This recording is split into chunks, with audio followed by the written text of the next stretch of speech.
तो चलिए ज्ञान की इस श्रृंखला को आगे बढ़ाते हैं और सुनते हैं अपना नित्य का कार्यक्रम ओस की बूंदें। तो आइए सुनते हैं ओस की बूंदें सिर्फ 90.8 मेगाहर्ट्ज पर।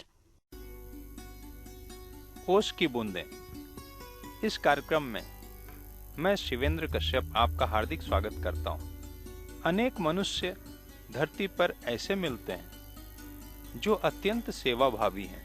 औरों की सेवा करना, औरों का सहयोग करना, सबके साथ साहचर्य पूर्वक जीना, इसमें ही उन्हें जीवन का आनंद मिलता है।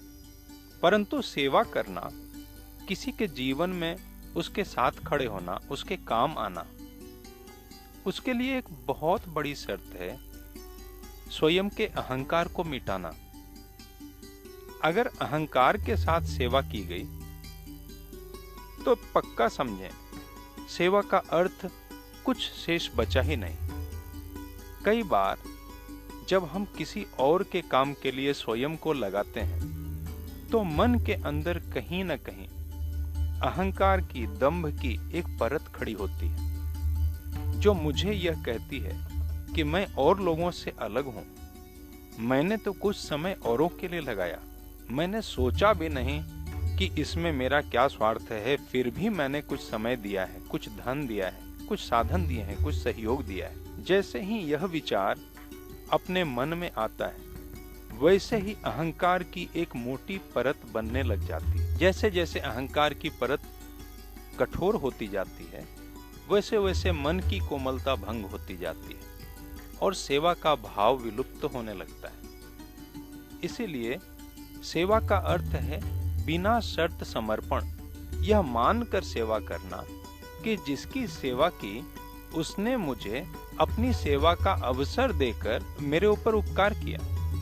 स्वामी विवेकानंद सदैव यह कहते थे कि तुम यदि किसी के लिए कुछ करते हो तो तुमने उसके ऊपर नहीं, उसने तुम्हारे ऊपर उपकार किया, जो उसने तुम्हें मौका दिया अपनी सेवा करने का। इस माध्यम से तुमने जो जीवन में पुण्य कमाया, तुम जो भगवान के निकट जा पाए, वो उसके कारण ही जा पाए। जब इस प्रकार से निष्प्रिय भाव से, बिना किसी अपेक्षा के, बिना किसी दंभ और अहंकार के, मन के कोमलतम भावों को साथ में लेकर, अपने अंदर की कठोरता को खत्म करके किसी के साथ खड़े होते हैं, किसी के प्रति मन में अनुराग रखते हैं, तो समझिए जीवन अंदर से परिवर्तित होने लगता है। इसीलिए सहयोग करते हुए, सेवा करते हुए यह ध्यान रखें, कहीं मन में अहंकार की कोई परत तो खड़ी नहीं हो रही, कहीं यह केवल दिखावे के लिए तो नहीं कर रहे, कहीं यह समाज में प्रतिष्ठा प्राप्त करने के उद्देश्य से तो नहीं कर रहे। अगर इस प्रकार के क्षुद्र भावों से युक्त होकर किसी सेवा, किसी सहयोग का कार्य किया भी, तो समझिए कहीं न कहीं मलिनता रह जाएगी और उसमें से जो सात्विक सुख होता है वो कहीं न कहीं छूट जाएगा। आप सुन रहे हैं पन्ना का जनवाड़ी को 90.8 मेगाहर्ट्ज पर। सुनना है, सुनाना है, खुशियों का खजाना है।